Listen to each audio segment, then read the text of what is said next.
Hey, this is Gina Grad. Hi, this is Teresa Strasser. Hi, everyone. This is Mike Errico. Hey there, this is Casey Cavalier. I'm Rocky Rose. And you are listening to The Jay Franzi Show. Lucky you.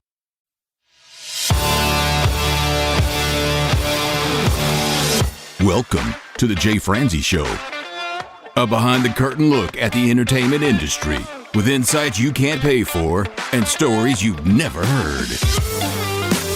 Now, here's your host, Jay Franzi.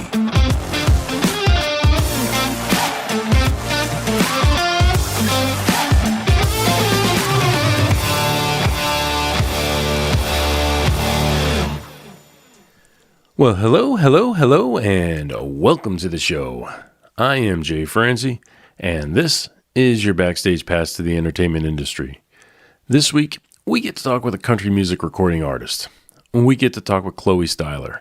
We'll talk to her about what it was like to play at the Bluebird, the recording process of her latest project, and we'll discuss her ongoing battle with her nerves.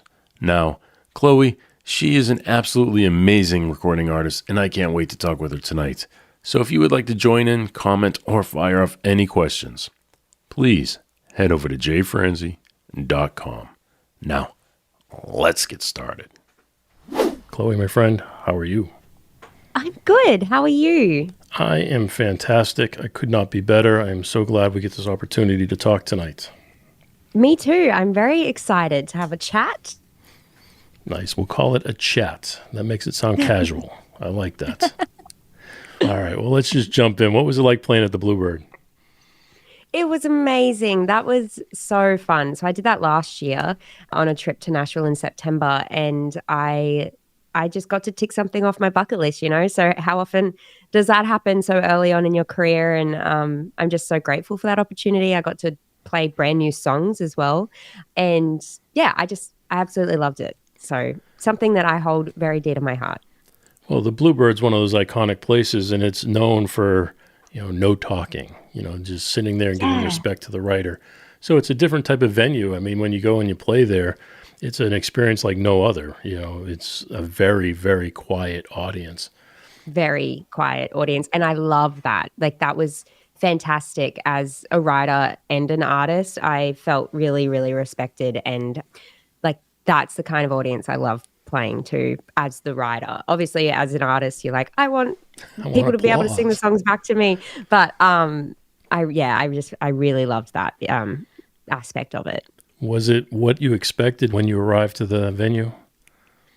I had been there to watch a friend a few months prior. So I had been in the building, right, but I had never played. So it was like a different kind of feeling, obviously. But thankfully, I did already have that experience of being in there. So I wasn't so nervous about, oh my goodness, I've never even walked in there before and now I'm playing it. So I kind of knew what I was walking into and what to sort of expect from the environment.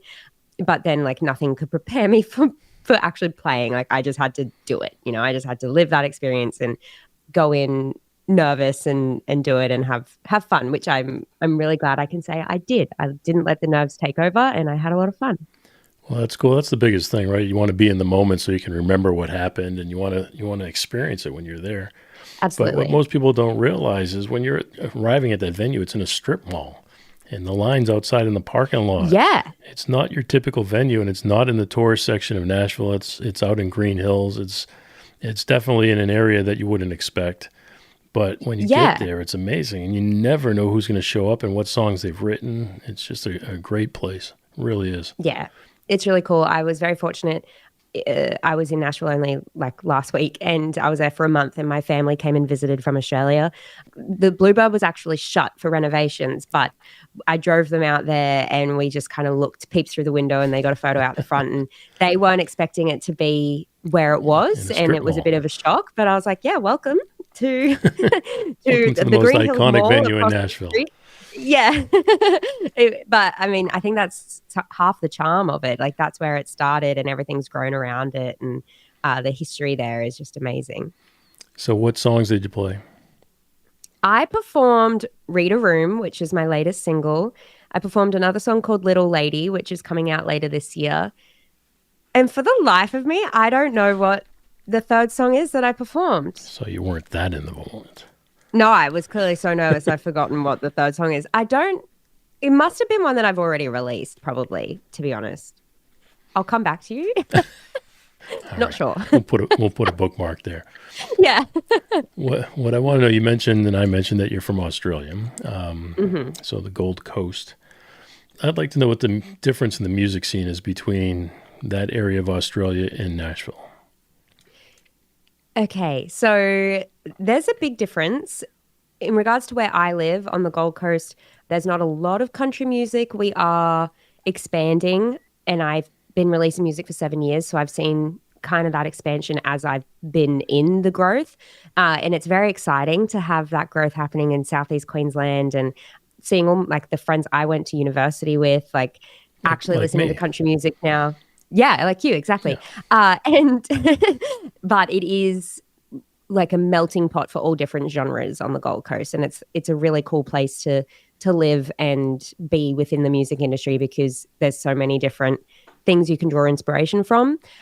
I literally live right near the beach, so it's a very different environment to Nashville, which is landlocked, you know. So, but then you go to Tennessee and you walk down Broadway and you hear country music everywhere you go, even in the McDonald's, like Right. everywhere you go, there is country music. And I love that because I write country music, but I could see how that might not be sustainable on the Gold Coast. So I do think, though, we need a little bit more country music around on our radios, in our grocery stores, on, you know, TV. I think that would be nice. But yeah, it's cool to see the difference and having spent a month in Nashville and then now coming home and seeing the difference. It's a lot more stark now that I've spent a little bit more time in Tennessee than previous trips. I love it. You mentioned walking down Broadway and through Nashville, and every building you go by is not only playing music, they're playing music on every floor of the building. So you're talking like 4 levels with a different band on every level, and, you know, one building after another after another. If you've never been to Nashville, I mean, that's the place to go and hang out and check out music for sure. Yeah, it's overwhelming.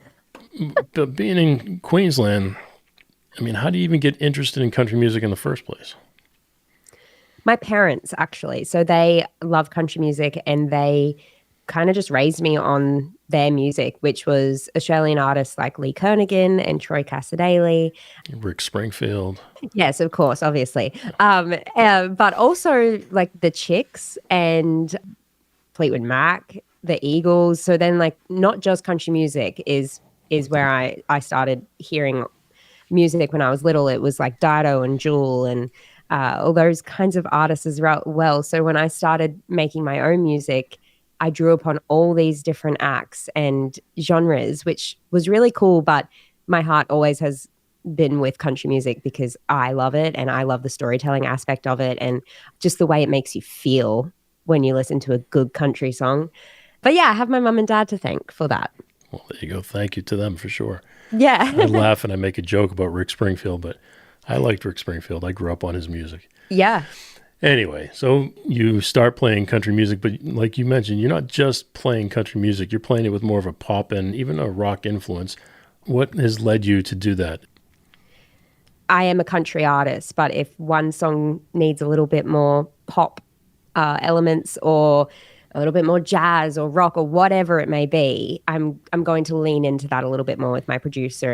And I'm really lucky that I've found a producer that also believes that. Obviously, we stay true to being a country artist, but yeah, if there's a little bit of pop something that we can put into a song, we will. Yeah, a little flair. Just give it a little something. And also that just creates individuality as well in such an oversaturated market. There's so many people releasing music and you've got to try and be yourself as much as you can. And I think that's kind of a way of doing it on my behalf anyway.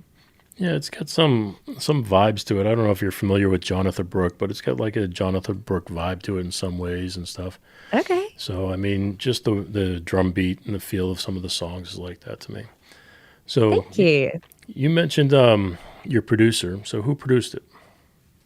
Luke Wooten is my producer these days. He produced my latest track, Reader Room, and a couple more that are coming out later this year. And while I was just recently in town, we recorded an EP. So Nice. I'm very excited, yes, to be working with him. He's incredible and has such great credits and is just so caring and wants the best for the songs and for me. Well, of course. And that's the way it should be, right? Yeah, it's so wonderful. I actually met him when I was 15. So it's really nice to have this full circle moment now where I'm an adult and I'm doing music and we can finally work together in this capacity and have that rapport. It's really fun. Well, let's dive into that a little deeper. You said you put together an EP. I'd like to know more about his style and where you recorded it. So let's start with the studio. What studio was it? We recorded at Station West Recording Studios in Nashville. It's in Berry Hill. There's like 2 buildings and it's on West Iris Drive, if that means anything to anybody. It's great. It's just like right near a really great Vietnamese place called Vui's. So for lunch, we'd go and get Vui's and just like have the best time. But we tracked live with a band on a Tuesday night, and then the next couple of days I did vocals, and I actually like left the country 3 days after that. So we were very time Efficient constrained, with your time. very efficient with our time. But yeah, so he has a background of working with acts like Dierks Bentley and Brad Paisley, and then Australian acts like the McClymonts and Travis Collins and Lee Kernaghan. So I had heard of his music like for a long time, and I knew that he'd be a great fit because we have a very similar.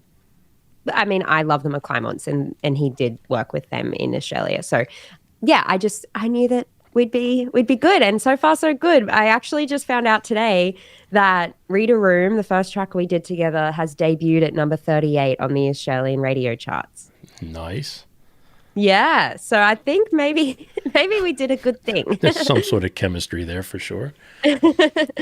I like Berry Hill, that area, even before it's blown up and it's become the new Music Row. But even before it was the new Music Row, people were migrating over there, and it just had more of a vibe to it, a little bit more relaxed than some of the studios on Music Row. So did you like that environment? Did you have any say in what studio you were going to record in? Station West is Luke's recording studio, so it was a matter of just going where he was, and I was really happy there. I really love Berry Hill. I wish I could afford to stay in Berry Hill. The prices are insane, but if I could, I would spend all my time there because it's very similar, minus the recording studios and the music side of things, but just the community of Berry Hill is very similar to where I live. So I just feel quite at home there. And the studio was great. I had no complaints. So let's take a deeper dive into the process. So when you're in the studio with Luke, what is his production style like? Yeah, with the session musicians, he organized all of that, and he handpicked each one that he thought would be a great fit, and he nailed it this time. I'm so excited about these songs that we've just done. And then when it was just time for vocals, he was like hands-on with the coaching and the BVs and the arrangement, but he would have like the littlest like change or something, and then we'd workshop it, and then we would always change it and do what he said because I trust him. But yeah, it was like, but it always felt very collaborative and respectful. So yeah. So do you write the songs and then bring them in? Is that how your relationship is? Yeah, I had written so many songs since I last saw him. We first recorded in September last year, and we did 3 tracks. And then I came home for 8 months or something, and I wrote a lot of songs, and I was going through a lot of emotions. Yeah, so then when I got to Nashville in May, I sat down with Luke, and I sat down there for like 2 hours and just played him all these new songs and sent them to him, and then he just sat with them for about 3 weeks and then sent me his shortlist, and we don't know how we managed it, but had the exact same 4 songs. And it was like just that weird connection, like, yeah, these are the ones that are going to be, and they were the same. And then 3 days later we were in the studio. So they were all written by me, which I'm really proud of because I do a lot of co-writing, and I did have co-written tracks on the list that I sent him. But I think the vulnerability of these new songs really shines through in the songs that I've written by myself. That's going to make you feel good. I mean, the fact that somebody of his stature selects the same songs that you selected and they're the ones that you wrote by yourself. Yeah, that was really cool. Very, very cool. That is pretty sweet. So you go in the studio and he selects these musicians, handpicks the people that he thinks is right for your style of music and for your songs. So do you remember who he selected? Do you remember any of their names? Yeah, so I had Tim Galloway on acoustic guitars, Nathan Keatley on electric guitars, Jacob Lowry on bass, Mike Rojas on Keyboards. on keyboard. See how I'm like trying to look in my brain? Mike Rojas is awesome. Tommy Harden. Oh, yeah. He was on the show. He's awesome. I love Tommy. I've worked with him several times. Yeah, he's awesome. He was so cool. So that was all of them. Yeah, Tommy's amazing. He was on the show. He's played with everybody under the sun. I mean, he's played with Shania Twain. I mean, he's just an amazing, not only drummer, but producer. I mean, he's just awesome, all around awesome, and a nice guy. Too much talent in any one person. So, yeah, they were all just so kind and welcoming, and I just felt so respected in that room. Like I could speak up and give my 2 cents. And half the time my 2 cents wasn't even worth 2 cents. It needed to go back in the wallet. Like no one wanted it. Like as in it didn't need to be said, Chloe, but I said it anyway. But I really felt respected and like they were listening. But everyone just worked together so well, and I'm so excited about these songs. Well, I mean, I know those guys are all great guys, but every studio musician in Nashville seems to be just a great group of guys. So you go in the studio with these guys. Was this your first time experiencing the band going in and playing all at one time? It was my second. So my first time was in September with Luke and a similar group of guys, actually, but just a couple of different players.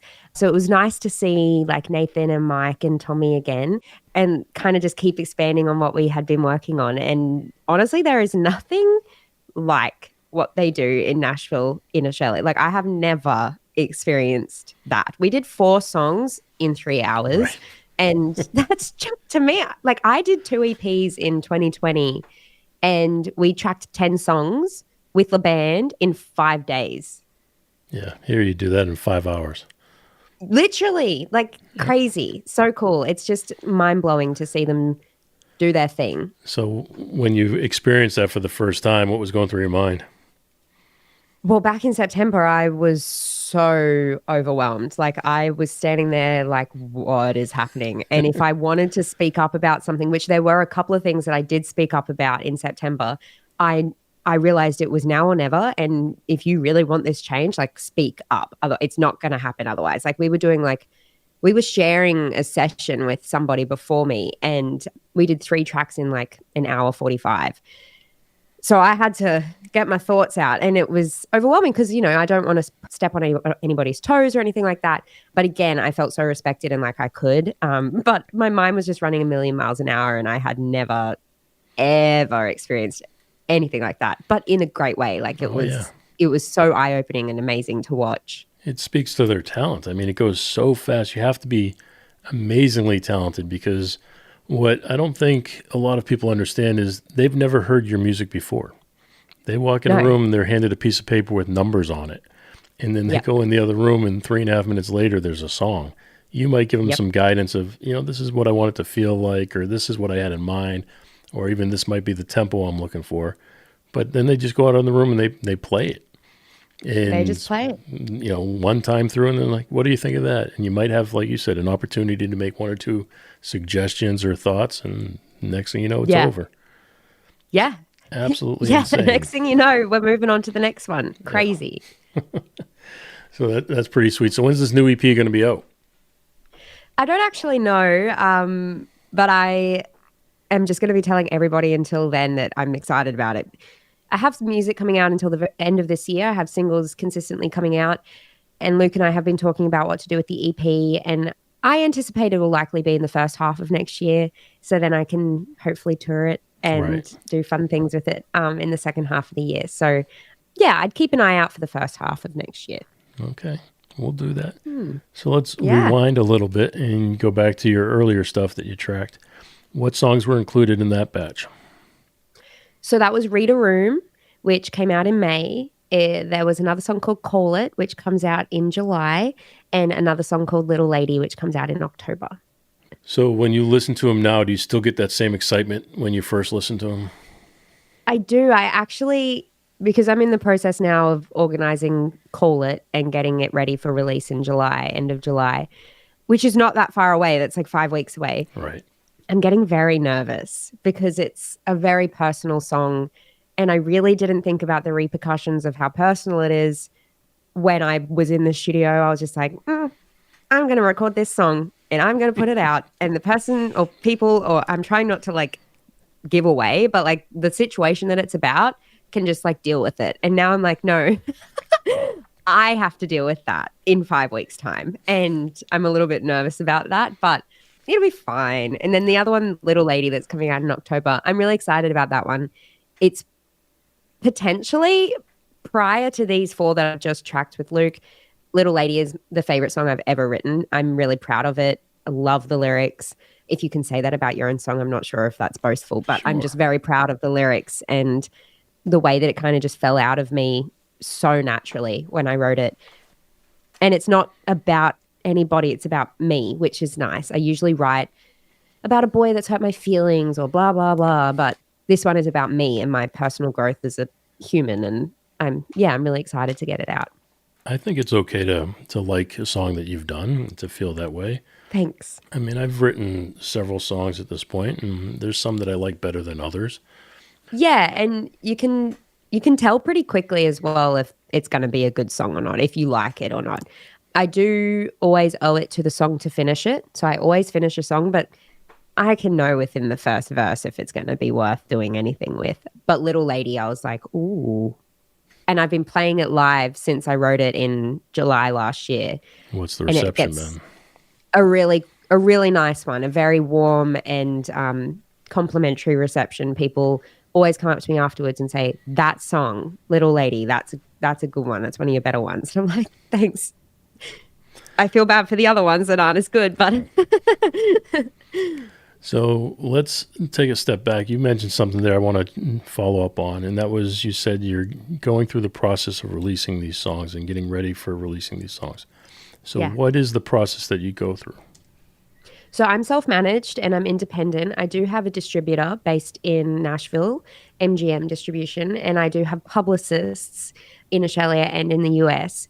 But I make all the decisions and then I delegate tasks to those lovely people that are on my team. So the process is just deciding. I really, really, really, really need to upload Call It to my distributor this afternoon. I've just like been pushing that off.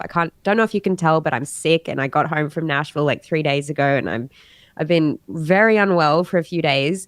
So I've just kind of been using that as an excuse to not do anything. But this has given me an excuse to do something. So I'm very grateful for our chat because now this afternoon I can go and kick myself into gear a little bit and sign off on the music video and tick a few things off on the to-do list because otherwise I just fall really far behind. So the process is entirely made up and created by me, but I have to kind of stick to my deadlines. Otherwise I get overwhelmed.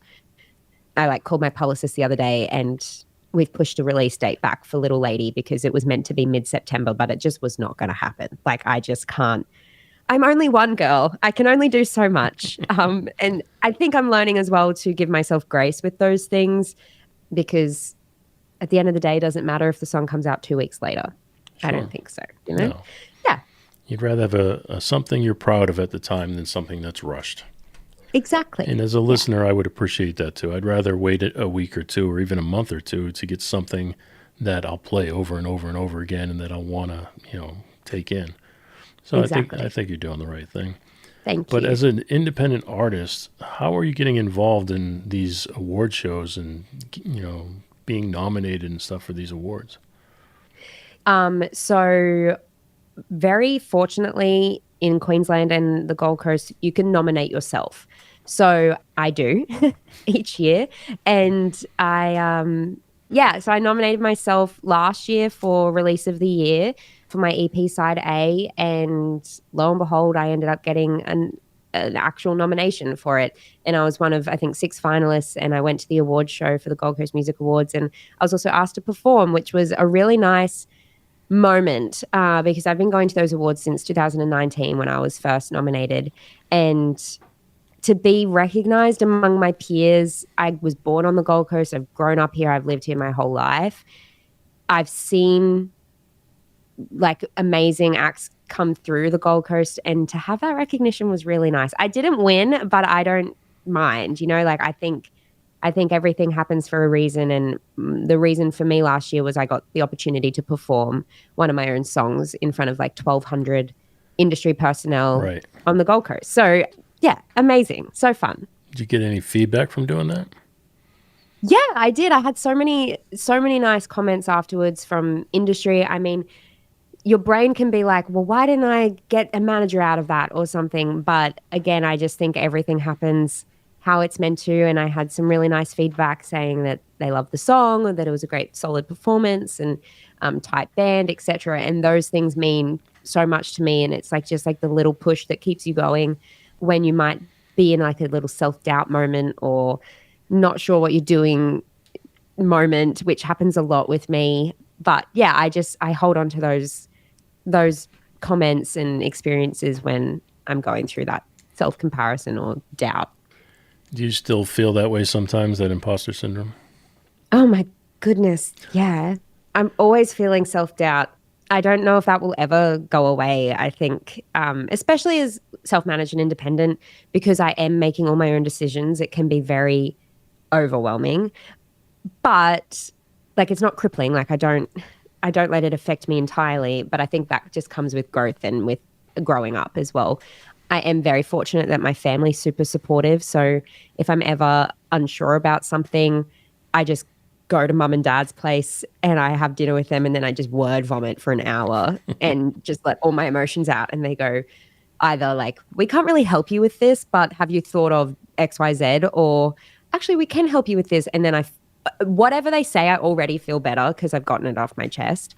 But yeah, the self-doubt, it can creep in any form, whether it be music or life in general. I released a song earlier this year called 25, and it's about how, like, when you're in your 20s, everybody's achieving things at different ages and getting married and having babies and buying houses. And then I'm here like, I'm going to spend all my money and go to Nashville and then spend more of my money on releasing music that might not get the return that I'm hoping on, and just hope for the best, like no boyfriend, no husband, dog. I do have a dog, but like no child. Like I'm just really throwing caution to the wind with this dream, honestly. And that when I was writing 25 was like really, really prominent in my front of my brain.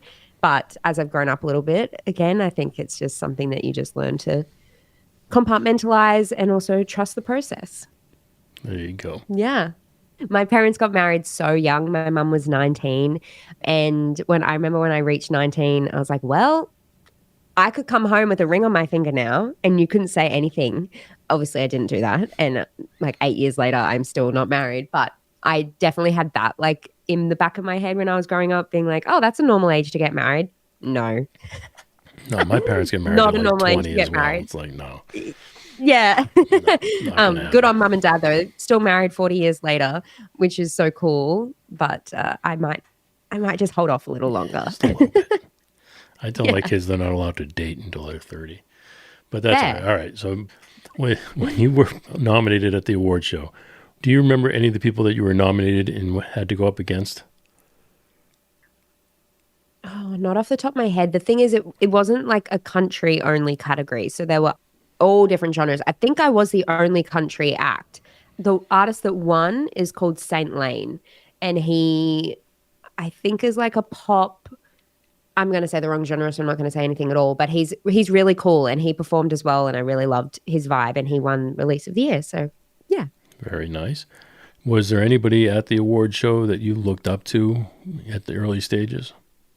Well, there's an act on the Gold Coast called Casey Barnes, and he is country, and he has been here like as long as I've can remember. He's been doing music, and it's really inspiring to see his growth. So this year he played Stagecoach, and he was like the only Australian act to play Stagecoach, which is a really amazing feat for him and for the Australian country music industry, because it just goes to show that country music is growing and there's opportunities for us internationally, and that distance between the Australian and American or more global country market feels like it's getting smaller. No, I think it is. I think obviously with the internet and everything else that's going on, it brings things a lot closer, makes the world seem a lot smaller than it really is. So Yeah. I think that helps everybody, and it's a benefit. I mean, here we are talking clearly around the globe tonight, so it's technology is good in some ways. Speaking of technology, It's pretty cool. I see you've got keyboards and guitars behind you. I see you're holding an SM7B there. You obviously have some technology, with you. I'm not very good at it. I where have I'm a headed very here. Oh, good. Okay, go away. Ask away, not go away. Now you sound like my wife. Go away. What technology do you like at the moment? What do you feel is like you could not live without? Oh, so cliche, but my phone. Like, I can't live without my phone, because when I write a song, it's not just for social media, but when I write a song, that's where I record it into like my voice memos app. And then when I'm writing said song, I'm typing into the notes app. My hook book, which is where I put ideas down, is my notes app. Anything music related is my phone. And this, my lovely Shure SM7B, I can't live without. My Focusrite Scarlett 2i2, I can't live without, which is my interface, and also my laptop. So those are the things at the moment that I'm just relying on heavily. Obviously, always my phone and Google Maps, because I have terrible sense of direction, and I always need to put Google Maps on, even around the Gold Coast where I've lived Australia's my whole not life. that big. What? Pretty The big, same but the size as Gold the Coast. States. No, yeah, just like way less people. I don't understand. Yeah. So I think I saw when you held up your phone, it's a blue bubble, I see. Oh yeah. Yeah. Yeah. iPhone 13 Pro Max. She's kind of old, but she does the job. 13's not that old. You're only, what, 2 behind? I I'm think really 2 2 behind behind. is the right way to be. It's the sweet spot. Yeah. I don't need a new one yet. No, same operating system, same everything. So you talked about your laptop. Is it also a Mac? It is, yeah. It's a 14-inch MacBook Pro Retina display. I think I got it like, what year are we? 2024. I think I got it like 2021. Oh. It's broken. Like, I actually have warranty on it, and I need to take it. Like, as soon as it gets to like 13%, the screen just turns pink and goes weird. And I'm like, what is happening? But I never have the time to like hand my computer in for a week. So I just deal with it, and I'll just get a new one day. Mine is probably as old as yours, and I don't have issues like that. My issue is the battery doesn't stay charged for more than an hour at this point. Oh, that's so annoying. It's brutal. Yeah, technology. It's good when it's good, bad when it's not. Okay, so you mentioned the Scarlett, the 2i2. So do you use that not only for things like this, but are you using it for any sort of recording? Do you do any demos or anything? Not really demos, just like higher quality work tapes. So if I write a song and I'd like somebody's opinion on it, or I want to send it to a producer, instead of sending them what's on my phone, I will just do it through GarageBand. I'm very basic. Like, so you use GarageBand? Yeah. GarageBand. Garage. Yeah, garage. But yeah, so I mean, sometimes when I'm co-writing with somebody, we do a lot of Zoom co-writing in Australia because we are all so spread out. And I write with a friend called Jason Resch in Victoria quite a bit, in Melbourne, and he will send me the track and then like without vocal, and I will, so it's just like those little things like that, like doing my part of a demo. I don't make the demos. I'm not that good, but the vocal I will add to, and like, better work tapes, radio liners, things like that. I know you're still fairly young. You're still in the early stages of your career. Have you had any challenges that you've had to face so far? I think the one main challenge that I continue to overcome is nerves. I used to let the nerves get way better of me than I ever should have. But I had a gig in 2022. I performed at our stadium in Queensland for a football game. I was the pre-game entertainment with my band. And that was, just an incredible opportunity. And I had like 8 days notice. So I was very nervous. And I thought to myself, this cannot be what like breaks me. This cannot be the biggest opportunity of my life that I flop. Like I can't do that because I was so nervous. Every time I thought about it, I felt like I was going to throw up. How many people were in the stadium? They did the tally and it was like 18,000 people. So it's like a lot of people. So you felt nervous for sure. Oh yeah. And I let my brain go everywhere.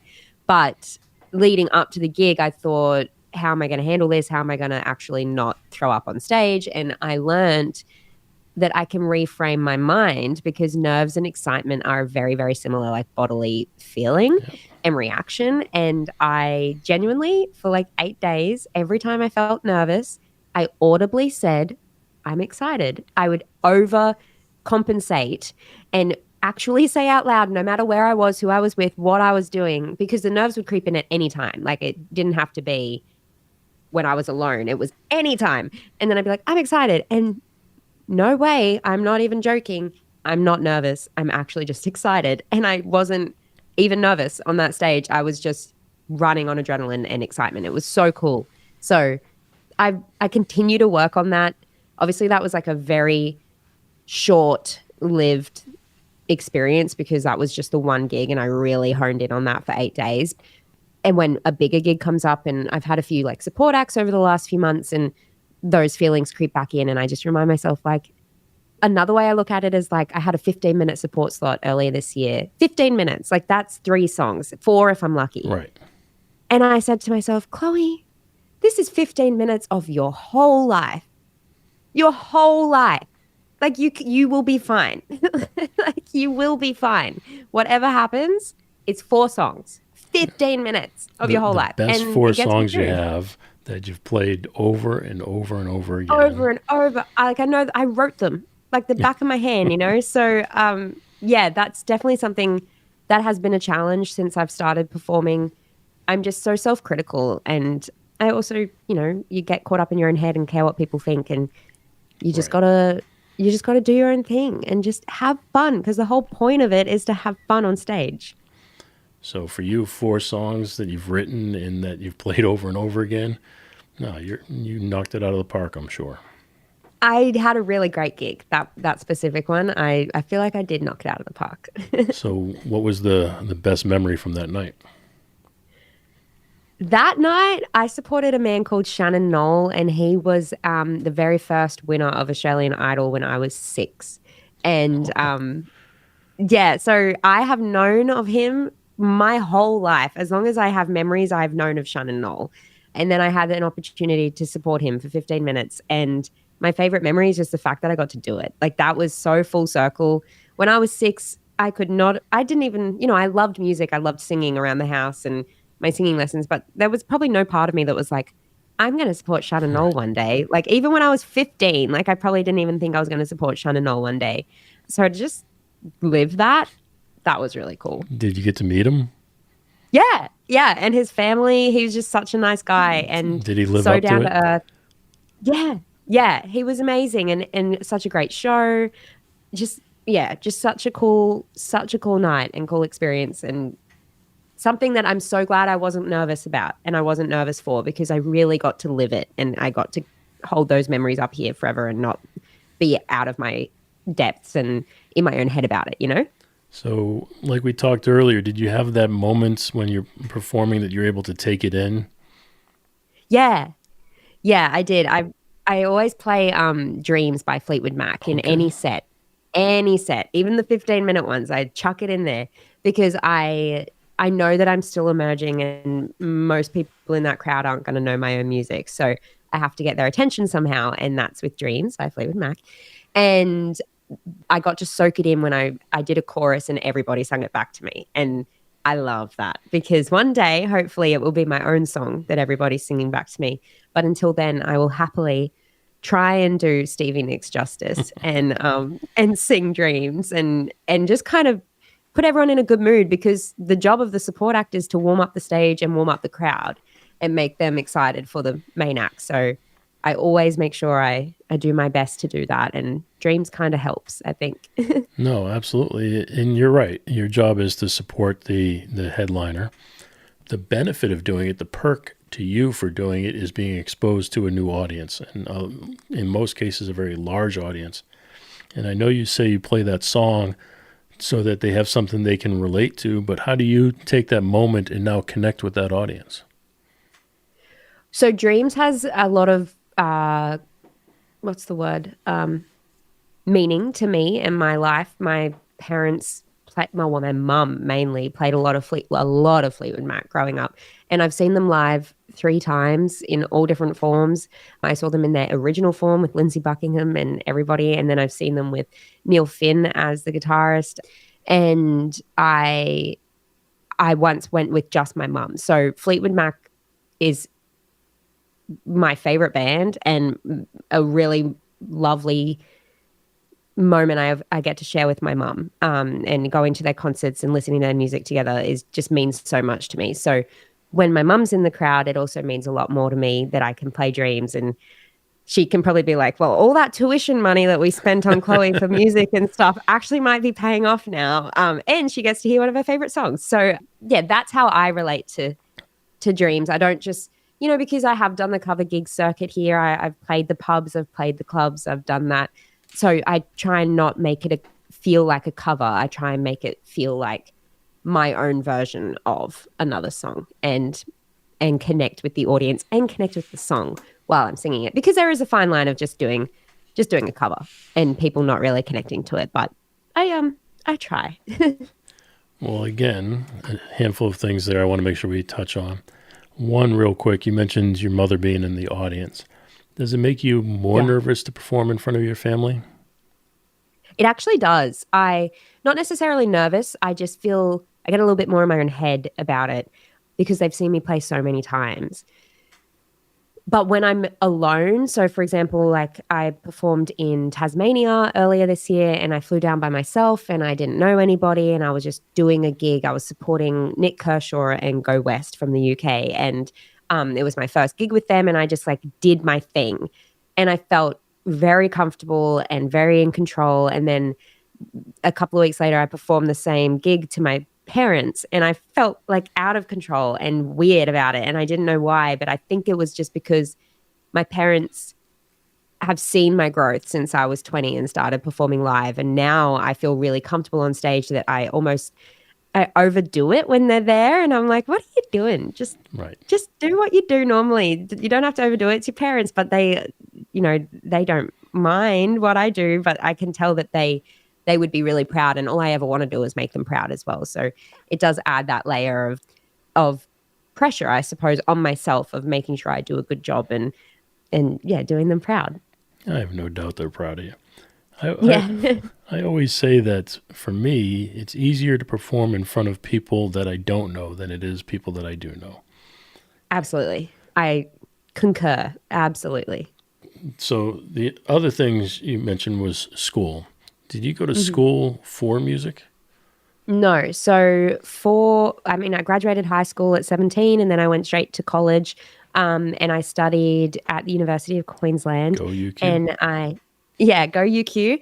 And I did a Bachelor of Business Management majoring in marketing and then a Bachelor of Journalism. So I actually started out doing 6 months of a music degree, but I just really felt like I didn't need to study it. It started turning it into a chore, which I didn't want. I wanted to keep the passion for it. And, my business and my journalism degrees come in handy more than I realize. I might not be actually in a career with those, but with business the applies marketing, to anything. And so does it marketing. applies to anything. And I can market myself if I really put my mind to it, and I can write a press release if I need to.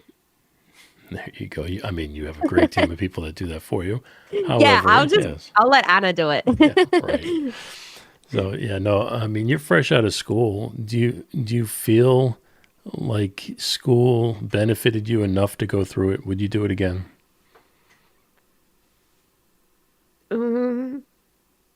I love the education system. I love learning. I love being in a school environment. But not yet. Never say never. Never say never. And I do think that I would love to be a teacher. I actually got halfway through a master's degree of primary education, but I have put that on pause and will evidently be withdrawing because I just don't have the time to do everything. But maybe one day when I'm 50 and I'm hanging up my boots and I want to do something else, I would go back to college and become a teacher. I have so much respect for teachers and I love that career. I can only do so much. I'm just one girl. True statement. Yeah. All right, my friend. Well, we do this thing here we call Unsung Heroes, where we take a moment to shine the light on somebody that has supported you along the way or somebody that may have just been there for you. Do you have anybody you'd like to shine a little light on? I could go so many directions with this. There's so many ways I could take this. I'm like, an unsung hero. I'm going to go sentimental here. And I'm going to say my great aunt who passed away when I was 12 because she was a opera singer and she really, really nurtured music in my mum. So she was my mum's aunt and my mum did play the organ growing up. And I think that relationship with music and with my aunt from my mum's side really showed her the importance of music when her dad ended up having kids, and then my sister and I got put into singing lessons and stuff like that, and I had that connection with my auntie up until she passed, and I think it'd be pretty cool if she could see what I was doing now. Let's think that she can. Yeah, I think she can. Absolutely. A big thanks to Chloe for taking the time to share her stories with us, and thank you for taking the time to hang with me here. As always, I really do appreciate it. If you know anyone that would enjoy hearing Chloe's story, please be sure to pass this episode along.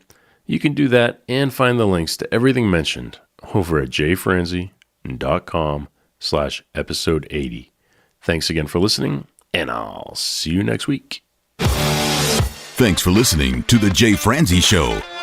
Make sure you visit us at jfranzi.com. Follow, connect, and say hello.